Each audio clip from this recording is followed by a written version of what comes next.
It's time for me to properly introduce myself. My name is Julia Antofiev. I'm a fashion inventor and manufacturer. For the past 15 years, I have been running high-quality fashion manufacturing for more than 200 new designer labels, watching them succeed and, unfortunately, fail. Most new brands fail within the first year. Others follow by the year number 4. Brands that fail are less interesting to us. Brands that succeed, on the other hand, are fascinating. From over 200 labels we worked with, only few survived the year number 4. You may think they were lucky. However, it has nothing to do with luck. In this video lesson, I will share with you the secret of brands that succeeded so that you can implement their strategy in your business. Welcome to Fashion Business Mastermind, the mentorship program that helps you quit fear, get focused, and streamline your fashion business. Stay tuned until the end of the video and be sure to like, comment, and subscribe. Let's get started.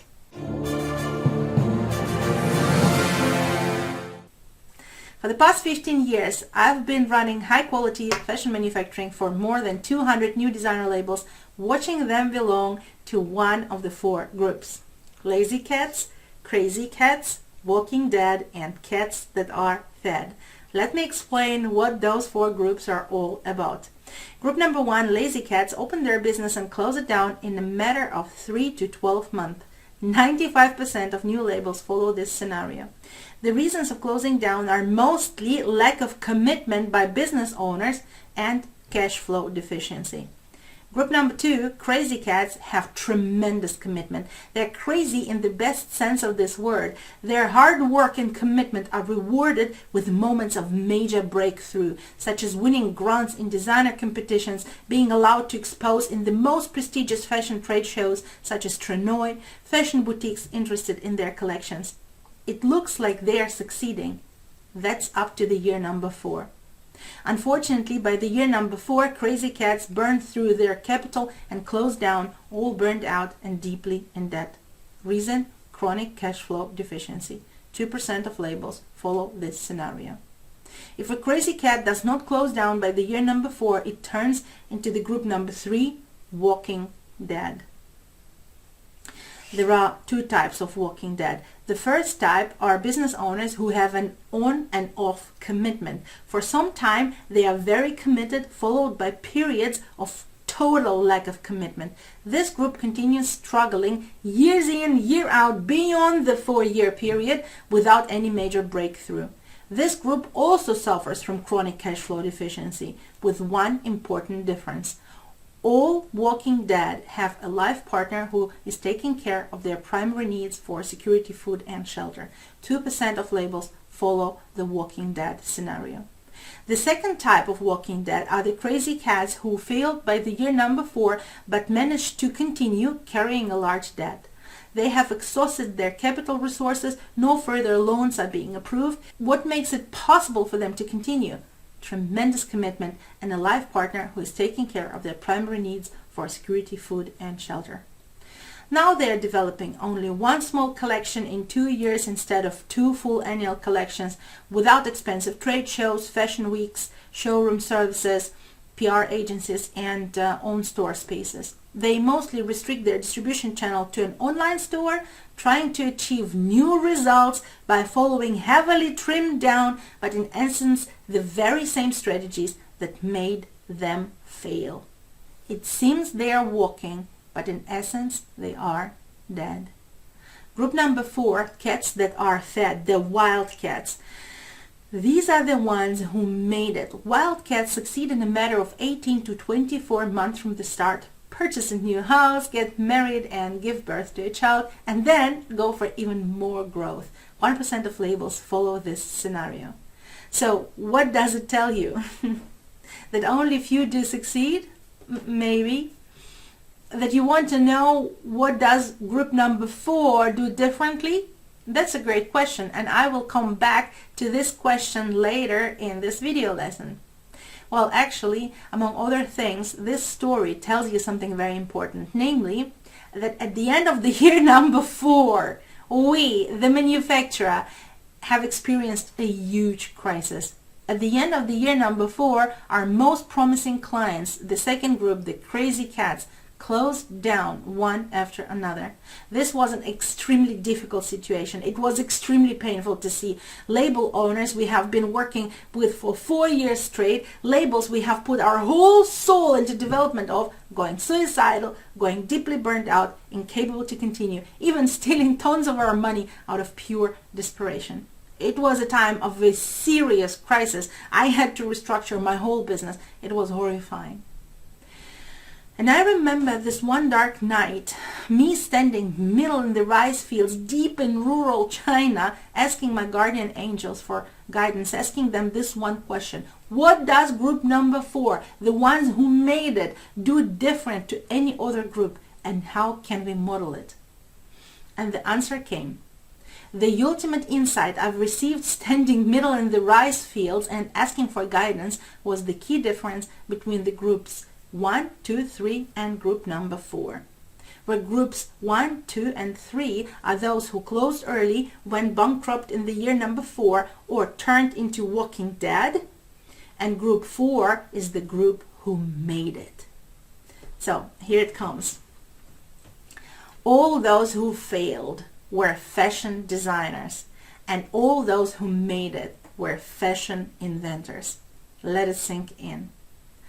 All those who failed were fashion designers, and all those who made it were fashion inventors.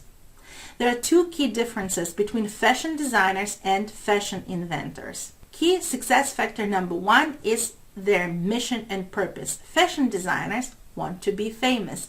Fashion inventors, on the other hand, develop products to help their clients.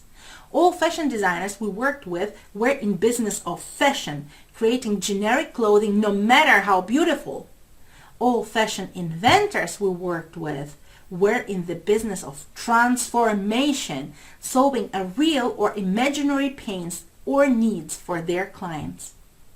Key success factor number 2 is the size of their product portfolio.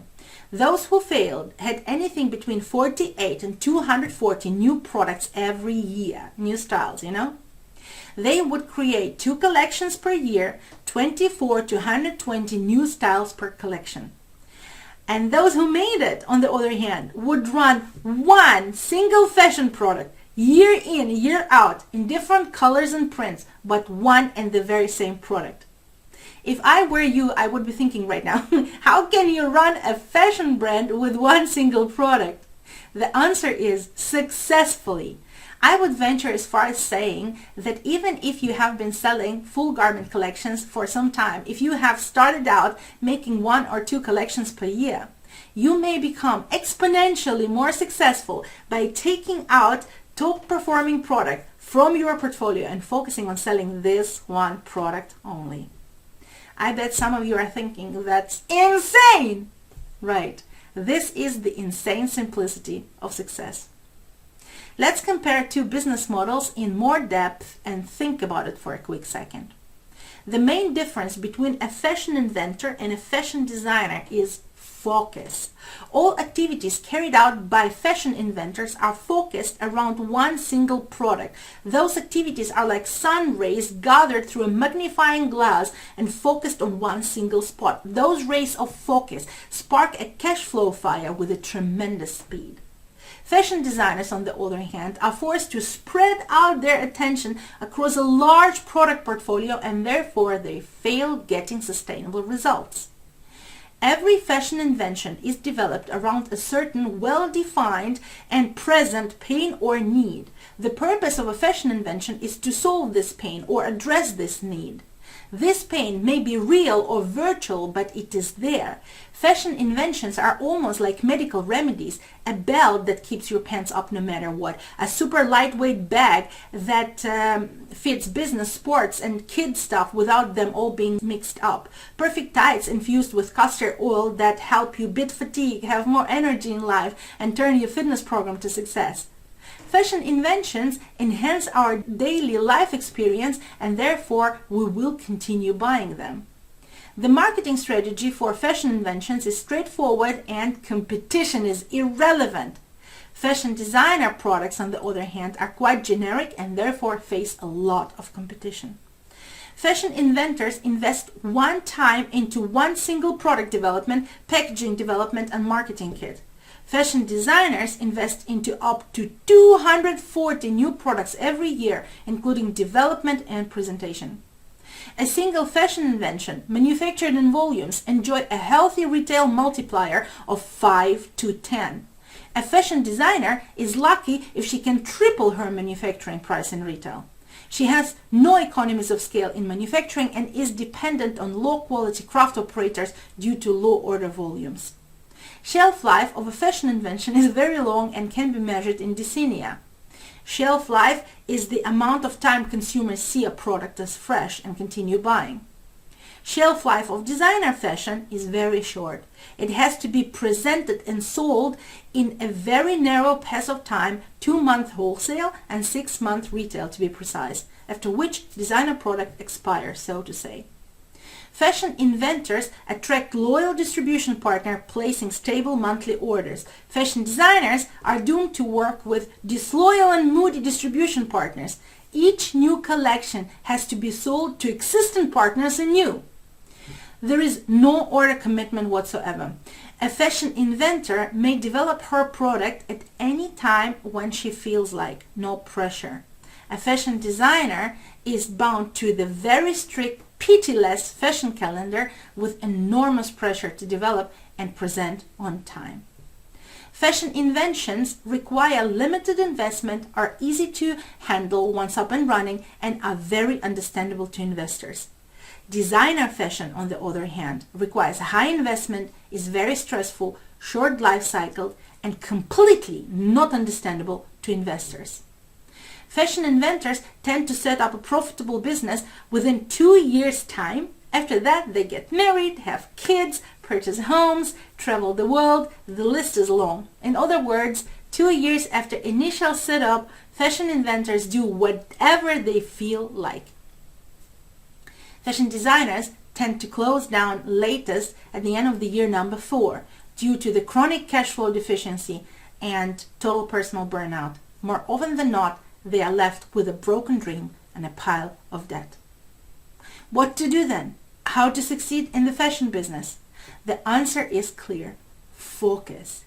You have already defined your mission and purpose. You know exactly what result, what transformational experience you want to give to your clients with your business.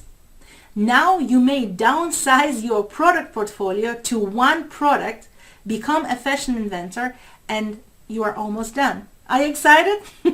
Because I'm extremely excited. You are on the verge of changing your business. If you are not in our program yet and this video inspired you to join Fashion Business Mastermind, comment "I want in the comments below and grab your insane 14 days free trial by following the link in the description. You get access to all Fashion Business Mastermind exercises by joining the program. Much love, Julia Antofiev.